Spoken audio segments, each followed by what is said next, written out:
Welcome everyone to the Side Draft Podcast, and welcome to our review of the Ticket Guardian 500 from ISM Raceway. So sit back, relax, grab you a bag of Cheetos, and let's get into our review of this race. Yes, awesome. Different kind of package coming this week. With the whole full package or whatever. You got more horsepower, so we'll see what it's like. Yeah, so start of the weekend, Ryan Blaney gets to pole. First race for Moneyline with Ryan Blaney, so what a great way to treat your sponsors. Yeah, new sponsor, and how did it? Just go out there and get on the pole for them. That car was roaring out there today. Yeah, it was. Also, Chase Elliott was on the front row, so a little bit of frenemies, kind of, I guess. Yeah, you got friends on the front row, so we'll see how the start goes. So stage one, Ryan Blaney versus Chase Elliott.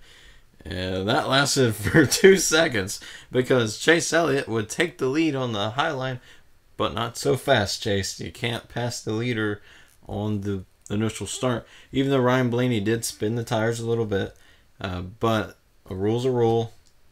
Chase is going to have to... Yeah, because the leader has to take the green flag, and he's the first one across the start-finish line. I kind of hate it for Chase. I know I had him picked. It's like, oh, Lord, not this again. Our picks, they didn't do too bad.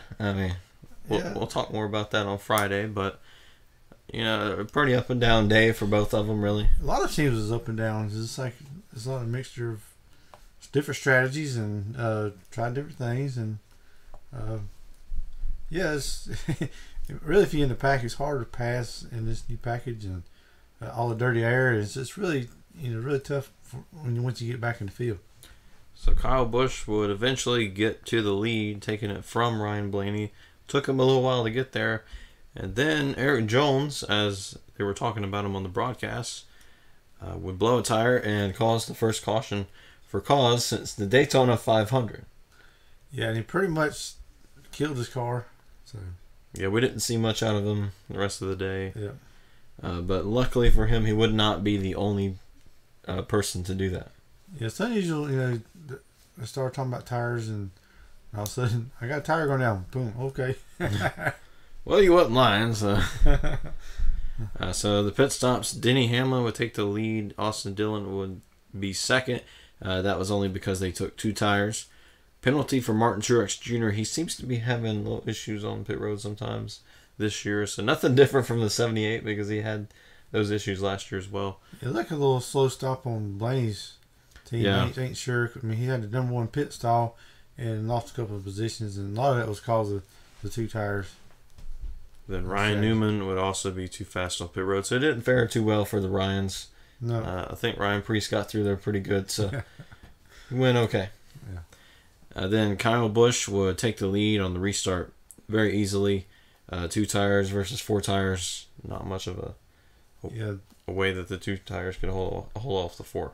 Yeah, like usual, Kyle Busch always has a great car, and he just gets out to a tremendous lead.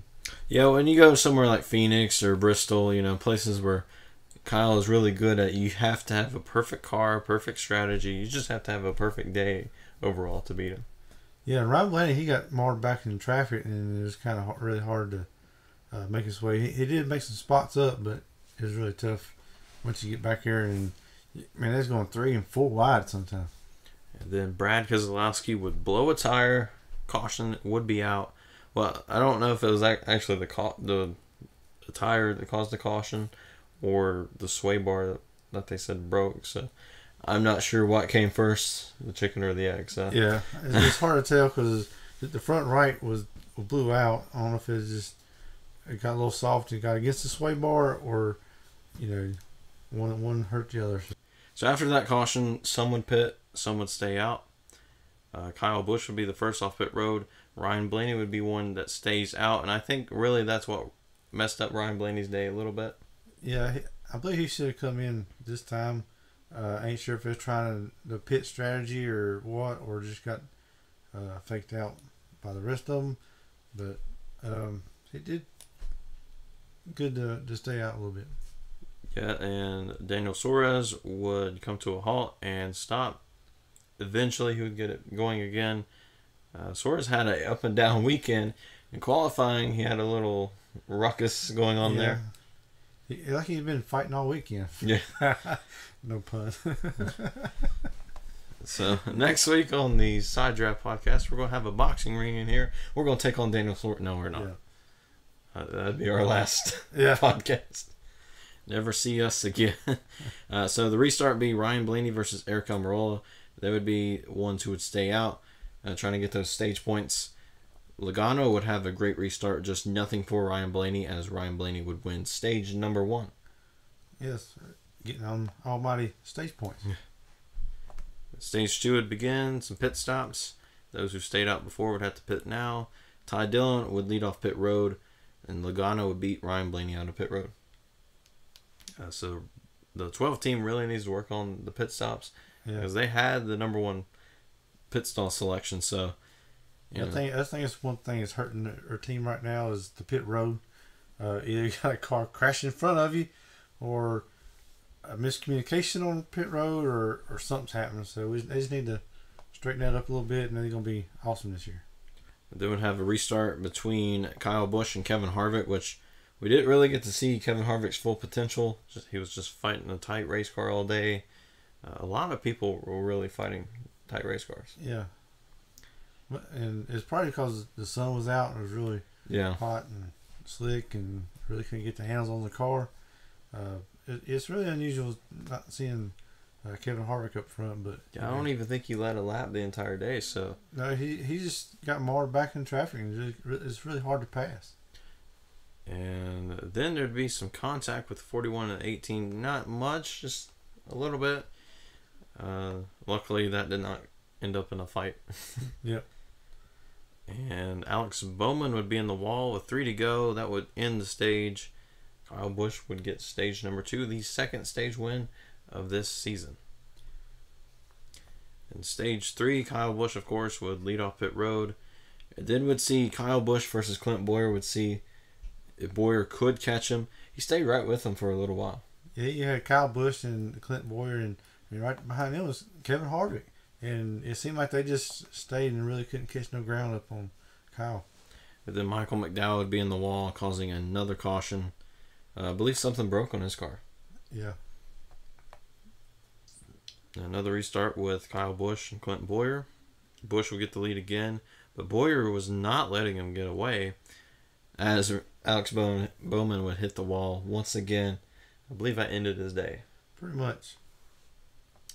Then after that, Jimmy Johnson would take right sides only, and he would lead off pit road.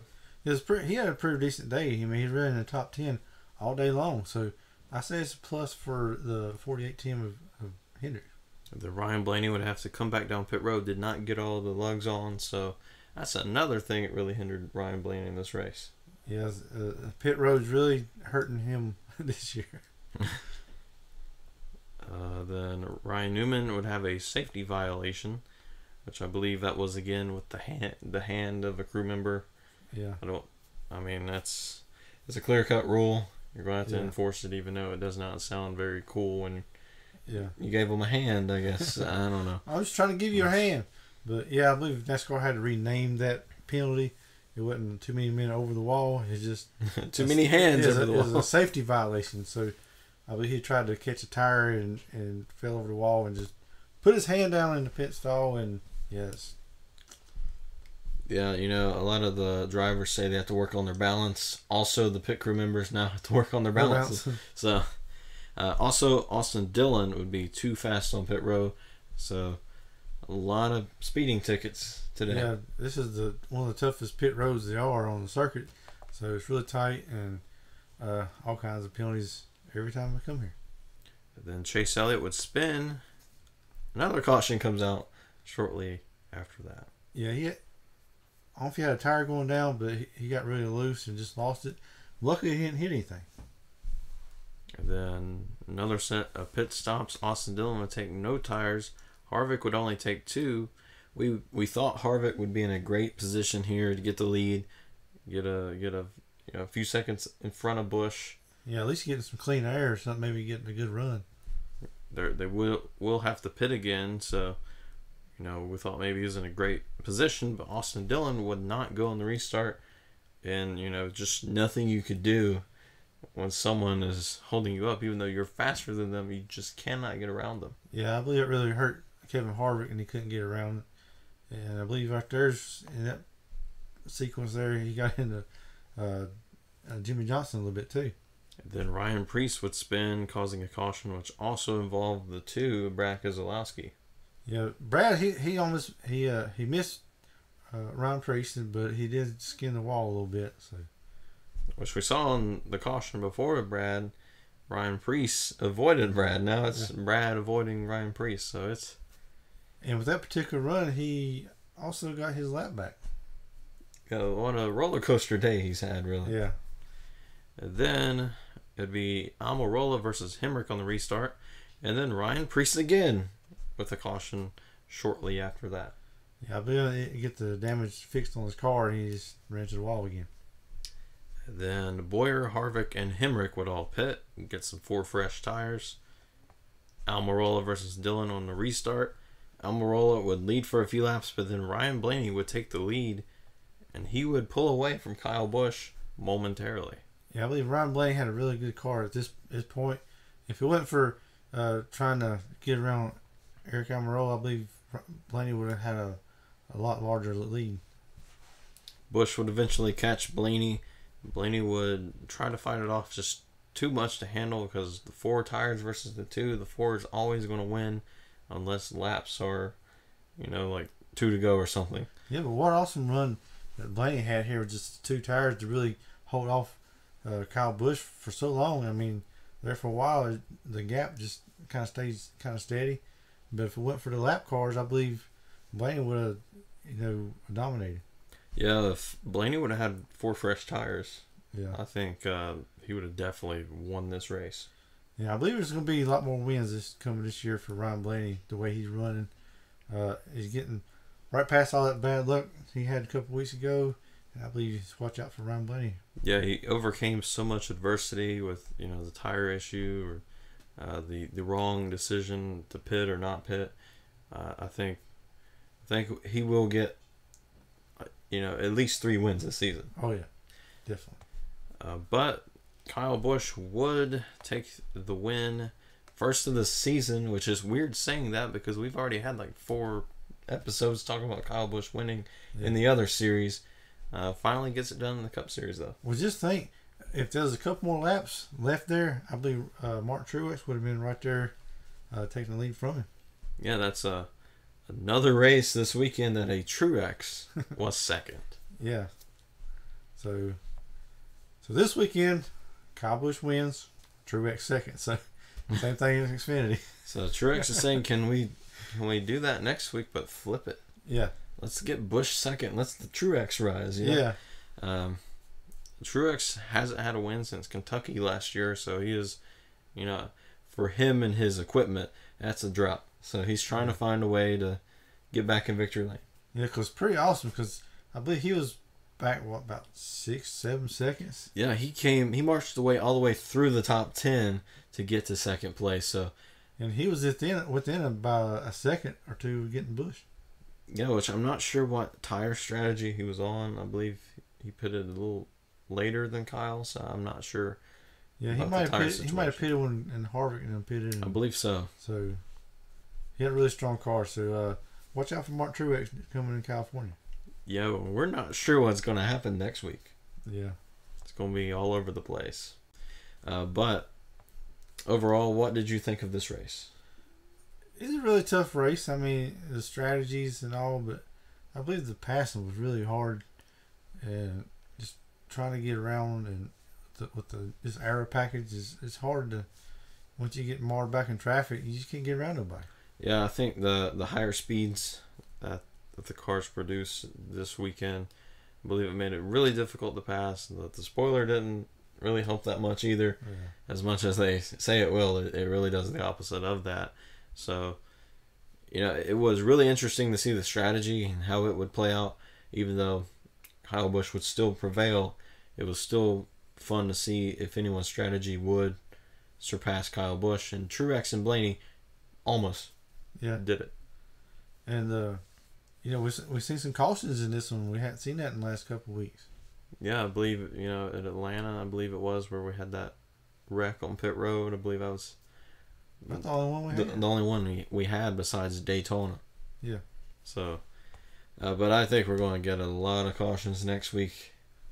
I could be wrong about this, but we could see some pack racing at Fontana. But now it is time to mention our sponsor spotlight. And what sponsor are we spotlighting today? We're going to do a shout out to Moneyline. They sponsored Ryan Blaney, and he got the pole for him. Ran a pretty awesome race for him. And he also sponsored Austin Cindric in Xfinity race yesterday. So, yeah, they're pretty awesome. It's a different way of banking. They got an app you can do all your checking and all that stuff on there. And I believe you get cashback rewards. So, it's pretty awesome. Just check it out. Yeah, they really helped Austin Cindric get the full-time Xfinity ride for Team Penske. They need a little more help for sponsorships, and they came in there and they really helped Austin Cindric out. Yeah, it's really improved the whole program, really. Yeah, so it's nice to see new sponsors in the sport. Yeah. I also like the color of that car. It's pretty awesome, too. Yeah, it's going to be also on Joe Logano's car, so can't wait to see it more in the garage. Yeah, the first time they sponsored Ryan Blaney, and he got the money light for him, got the pole. So that's pretty awesome. Almost won the race, so just come up a little short. So maybe next time they're on the car. Maybe. Brings Brent Blaney some good luck. Maybe. Remember at Daytona he found the $1 on the grill, so the money.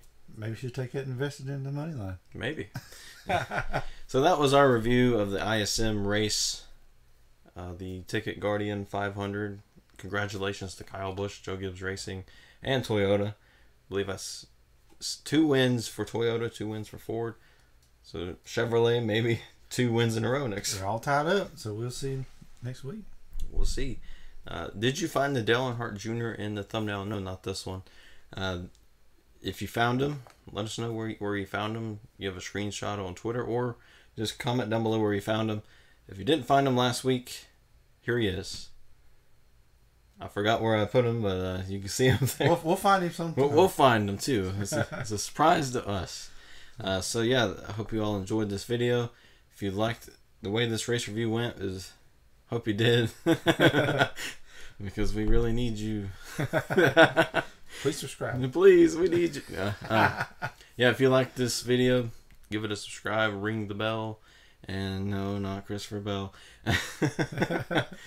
But yeah, if you did enjoy it, we hope to see you next week for our race review for Fontana and also our Fast Picks. Yeah. So we'll see you then.